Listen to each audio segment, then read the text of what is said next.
নমস্কাৰ প্ৰিয় দৰ্শক, প্ৰতাৰণা কৰা মানুহক এবাৰ বিশ্বাস কৰিলে বাৰে বাৰে কিন্তু বিশ্বাস কৰিব নালাগে। প্ৰিয় দৰ্শক, আজি মই আপোনালোকক ইয়াৰ ওপৰতে ভিত্তি কৰি এটি সিংহ আৰু শিয়ালৰ সুন্দৰ কাহিনী শুনাব বিচাৰিছোঁ। আহকচোন ভিডিঅ'টিৰ মাজলৈ আগবাঢ়ো। দৰ্শকসকল, বনৰ ৰজা সিংহই নিজৰ মন্ত্ৰী হিচাপে বাছি লৈছিল সকলোতকৈ দ্ৰুত বা চতুৰ প্ৰাণী শিয়ালক। দুয়োজনেই খুব ভালদৰে বনৰ শাসন ভাৰ গ্ৰহণ কৰিছিল। এনেকৈয়ে বহু বছৰ পাৰ হোৱাৰ পিছত বনৰ ৰজা সিংহ বুঢ়া হৈ আহিছিল, যাৰ বাবে বেছিকৈ লৰা ফুৰা কৰিব নোৱাৰা হৈ আহিছিল। বেছিভাগ সময় সিংহটোৱে এঠাইতে নীৰৱে মন মাৰি বহি থাকিছিল। সেইবাবে চিকাৰ কৰি খাবলৈ নোৱাৰা হৈছিল। প্ৰথমতে শিয়ালটোৱে বনৰ ৰজা অৰ্থাৎ সিংহটোক ইফালে সিফালে বিচাৰি চিকাৰ ধৰি আনি দিছিল।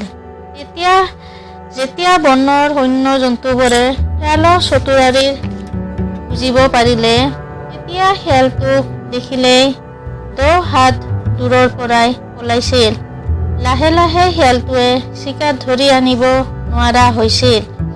এদিন দুদিন অগা পিছাকৈ চিকাৰ ধৰিব পাৰিছিল, যাৰ ফলত সিংহটোৱে বেছিভাগ নোখোৱাকৈয়ে থাকিব লাগিছিল, যাৰ বাবে সিংহটো বহুত দুৰ্বল হৈ পৰিছিল। চিকাৰ কৰিবলৈ যোৱাটো দূৰৰে কথা, এখোজো আগলৈ দিবলৈ গাত বল নোহোৱা হৈছিল। শিয়ালটোৱে নিজৰ কামৰ বাবে সিংহটোৰ ওচৰলৈ যাব লাগিছিল। সেইবাবে শিয়ালটোৱে সিংহৰ সকলোবোৰ কথা মানিবলৈ বাধ্য হৈছিল। এদিনাখন ভোকত থকা বাবে সিংহটোৰ বহুত খং উঠিছিল। তেওঁ শিয়ালটোলৈ চাই কৈছিল, আজি যদি তুমি মোক খাবলৈ চিকাৰ ধৰি আনি নিদিয়া, তেতিয়া মই তোমাকে মাৰি খাই পেলাম। এই কথা শুনি শিয়ালটোৱে অত্যন্ত ভয় খাইছিল। সিংহ ৰজাৰ আদেশ শুনি শিয়ালটোৱে গভীৰ চিন্তাত মগ্ন হৈছিল। নিজৰ প্ৰাণ বচাবৰ বাবে বাধ্য হৈ ইফালে সিফালে চিকাৰ বিচাৰিবলৈ ধৰিছিল। এনেকৈয়ে অলপ দূৰ যোৱাৰ পিছত শিয়ালটোৱে দেখিলে যে অলপ আঁতৰত এটা হৰিণে মনৰ আনন্দেৰে ঘাঁহ খাই আছে। শিয়ালটোৰ মনত এটি দুষ্ট বুদ্ধিৰ উদয় হ'ল। তেওঁ মনতে ভাবিলে, যদি মই চলাহী কথাৰে হৰিণটোক মহাৰাজৰ ওচৰলৈ লৈ যাব পাৰোঁ, তেতিয়াহ'লে তেওঁ মোৰ ওপৰত প্ৰসন্ন হ'ব আৰু মই মৃত্যু মুখৰ পৰা বাচিব পাৰিম। এনেদৰে মনতে ভাবি লাহে লাহে হৰিণটোৰ কাষ চাপিলে আৰু মিঠা মিঠা কথাৰে ক'বলৈ ধৰিলে, তুমি ইমান ধুনীয়া, তুমি ইয়াত ঘূৰি ঘূৰি এই শুকান ঘাঁহ পাতবোৰ কিয় খাই আছা? বনৰ পিছফালে কোমল কোমল গছৰ পাতৰ লগতে সেউজীয়া এডৰা ঘাঁহনি আছে। আহা মোৰ লগত, তাতে তুমি আনন্দ মনেৰে কোমল পাত আৰু ঘাঁহ খাবলৈ পাৰিবা। এই কথা শুনি হৰিণটোৱে শিয়ালটোৰ চতুৰাৰিৰ উমান পালে আৰু লগে লগে তাৰ পৰা পলাই গ'ল। হৰিণটো পলাই যোৱাৰ বাবে শিয়ালটোৱে একো কৰিব নোৱাৰিলে। মনৰ দুখেৰে পুনৰ বনৰ মাজত ঘূৰি ঘূৰি চিকাৰ বিচাৰিবলৈ ধৰিলে মহাৰাজৰ বাবে। এনেদৰে ঘূৰি ফুৰোতে শিয়ালটোৱে এটি বগলী দেখিবলৈ পালে। বগলীটোৱে এটি জলাশয়ৰ পানীত নামি মাছ খাই আছিল। বগলীটোক দেখা পাই শিয়ালটোৰ মনত আনন্দ লাগিল। যিকোনো প্ৰকাৰে সেই বগলীটোক মহাৰাজৰ ওচৰলৈ নিবই লাগিব বুলি মনে মনে ভাবি বগলীটোৰ ওচৰ চাপি হাঁহি মাৰি ক'লে, তুমি ভালে আছানে? তোমাক দেখিবলৈ আজি বহুত ধুনীয়া লাগিছে জানানে? শিয়ালটোৰ কথা শুনি বগলীটোৱে মনে মনে ভাবিলে, শিয়ালৰ উদ্দেশ্য ভাল নহয়। মই ইয়াৰ পৰা উৰি যোৱাই মংগল হ'ব মোৰ বাবে। লগে লগে বগলীটো তাৰ পৰা উৰি গ'ল। শিয়ালটোৱে এইবাৰো চিকাৰ ধৰিব নোৱাৰিলে। মনৰ দুখেৰে শিয়ালটোৱে বনৰ মাজত ইফালৰ পৰা সিফাললৈ ঘূৰি ফুৰিব ধৰিলে। এনেতে এজোপা গছৰ তলত এটা গাধই জিৰণি লৈ থকা দেখিবলৈ পালে। শিয়ালটোৱে মনতে ভাবিলে, এইবাৰ যিকোনো প্ৰকাৰে গাধটোক ফুচুলাই মহাৰাজৰ ওচৰলৈ নিবই লাগিব। গাধটোৰ ওচৰ চপাৰ লগে লগে দুখ মনেৰে শিয়ালটোৱে গাধটোলৈ চাই ক'লে, তোমাৰ ভাগ্য বৰ বেয়া নহয়নে? সকলোৱে মাত্ৰ তোমাক কামত খটুৱাই, বিনিময়ত তুমি তেনেকৈ বেছি একো নোপোৱা। তুমি দিনে নিশাই যথেষ্ট পৰিশ্ৰম কৰা, সকলোৱে তোমাক গাধ বুলি হাঁহে, তুমি প্ৰতিবাদো কৰিব নোৱাৰা নহয়নে? শিয়ালটোৰ চলাহী কথাত গলগৈ গাধটোৱে মমৰ দৰে গলিবলৈ ধৰিলে। চতুৰ শিয়ালটোৱে গাধটোৰ মনৰ কথা বুজিব পাৰি পুনৰ ক'বলৈ ধৰিলে, মহাৰাজে তোমাক মোৰ লগত যাবলৈ কৈছে। এই কথাষাৰ শুনি গাধটোৱে শিয়ালটোৰ মুখলৈ চাই সুধিলে, মহাৰাজে মোক কিয় বিচাৰিছে? শিয়ালটোৱে পুনৰ ক'লে, তোমাক মহাৰাজে বনৰ ৰজা পাতিব বিচাৰিছে। সেইকাৰণে মই তোমাক গোটেই বনৰ মাজত বিচাৰি ফুৰিছিলো। অৱশেষত ইয়াতে তোমাক লগ পালো। এই কথা শুনি গাধটোৱে আনন্দ মনেৰে শিয়ালটোক ক'লে, তুমি সঁচা কথা কৈছাতো? মই বনৰ ৰজা হ'ম? ব'লা তেতিয়াহ'লে সোনকালে মহাৰাজৰ ওচৰলৈ যাওঁ। শিয়ালটোৱে মনে মনে হাঁহি গাধটোক ক'লে, ব'লা, পলম হ'লে মহাৰাজে খং কৰিব।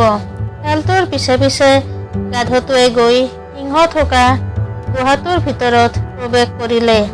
বহুত দিন খাব নোপোৱাৰ বাবে সিংহটো শকাতুৰ হৈ আছিল। লগে লগে সিংহটোৱে গাধটোৰ মূৰত জঁপিয়াই পৰিছিল, কিন্তু সিংহটো দুৰ্বল হৈ থকাৰ বাবে গাধটোৰ কাণ এখন ছিঙি আনিব পাৰিলে। গাধটোৱে ইমানেই ভয় খালে যে দৌৰি গুহাৰ পৰা ওলাই আহিল আৰু কাণৰ বিষত জৰ্জৰিত হৈ পুনৰ গছৰ তলত আশ্ৰয় ল'লে। গাধটোৱে তেতিয়াই সিংহটোৰ বেয়া মনোভাৱৰ বিষয়ে বুজিব পাৰিছিল। সেই কাৰণে নিজৰ জীৱটো বচাই পলাই আহিল। পুনৰ চতুৰ শিয়ালটোৱে গাধটোক বিচাৰি বিচাৰি গাধটোৰ ওচৰত উপস্থিত হ'ল আৰু নিজৰ চতুৰ বুদ্ধিৰে গাধটোলৈ চাই ক'বলৈ ধৰিলে, তুমি এনেকৈ পলাই আহি ভাল কাম নকৰিলা। মই তোমাক আগতেই কৈছিলো, মহাৰাজে তোমাৰ ৰজা পাতিব বিচাৰিছে। সেইকাৰণে তেওঁ তোমাৰ মূৰত মুকুট পিন্ধাব বিচাৰিছিল, আৰু তোমাৰ যদি কাণ দুখন থাকে তেতিয়াহ'লে মুকুট কেনেকৈ পিন্ধাব কোৱা? সেইকাৰণে তেওঁ তোমাৰ কাণ দুখন বান্ধিব বিচাৰিছিল। এনেদৰে নানা ধৰণৰ চলাহী কথাৰে বুজাই বঢ়াই পুনৰ গুহাটোৰ ভিতৰলৈ লৈ গ'ল। সিংহটোৱে পুনৰ গাধটোৰ ওপৰত জঁপিয়াই পৰাত এইবাৰ গাধটোৰ নেজডাল ছিঙি যায়। এইবাৰো গাধটোৱে ভয়তে পলাই পুনৰ নিজৰ স্থানলৈ গৈ উপস্থিত হ'ল। পুনৰ শিয়ালটোৱে গাধটোক বুজাই বঢ়াই নিবলৈ চেষ্টা চলালে। নিজৰ প্ৰখৰ বুদ্ধিমত্তাৰে গাধটোলৈ চাই ক'লে, তুমি পুনৰ ভুল বুজি পলাই আহিলা। আচলতে তোমাৰ যদি নেজডাল থাকে তেতিয়াহ'লে তুমি সিংহাসনত বহিবা কেনেকৈ?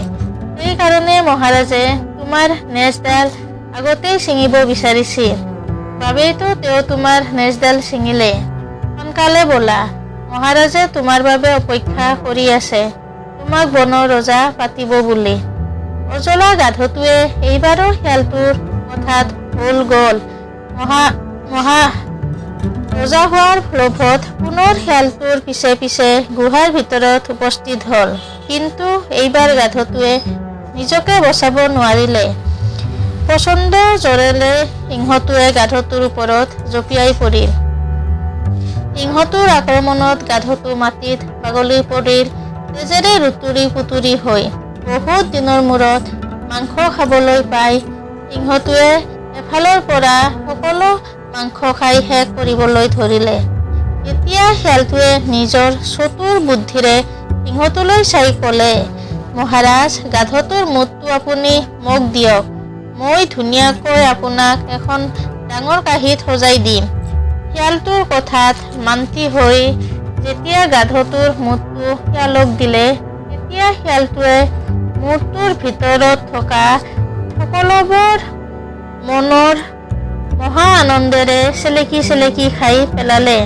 তাৰ পিছত মূৰটো এখন ডাঙৰ কাঁহীত ধুনীয়াকৈ সজাই সিংহটোৰ ওচৰত ৰাখিলে।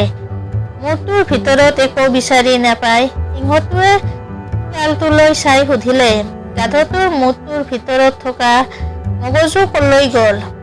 এই কথাষাৰ শুনি শিয়ালটোৱে হাঁহি হাঁহি সিংহটোক ক'লে, বাৰু মহাৰাজ, এই গাধটোৰ মূৰত যদি সঁচাকৈ মগজু থাকিলহেঁতেন তেতিয়াহ'লে বাৰে বাৰে মোৰ কথাত ভুল গৈ আপোনাৰ ওচৰলৈ আহিলহেঁতেন নে? প্ৰিয় দৰ্শক, মানুহ চিনিবলৈ আজিৰ কাহিনীটোৰ পৰা 3টা কথা সদায় মনত ৰাখিব। প্ৰথমতে, হঠাৎ শত্ৰুবোৰে যদি মিঠা মিঠা কথা ক'বলৈ আৰম্ভ কৰে তেতিয়া বুজিব যে নিশ্চয় তেওঁলোকৰ কিবা নহয় কিবা বেয়া মনোভাৱ আছে। দ্বিতীয়তে, আনৰ কুমন্ত্ৰ শুনি নিজৰ ভাল কামক বেয়া কৰা কেতিয়াও উচিত নহয়। তৃতীয়তে, সহজ সৰল হোৱা ভাল, কিন্তু বুৰ্বক হোৱাটো কেতিয়াও ভাল নহয়। প্ৰিয় দৰ্শক, চেনেলটি ছাবস্ক্ৰাইব কৰিব যদি আপুনি নতুনকৈ ভুমুকি মাৰিছে আগলৈ নতুন নতুন ভিডিঅ'বোৰ পাই থাকিবলৈ। আপোনাৰ দিনটো শুভ হওক। ধন্যবাদ।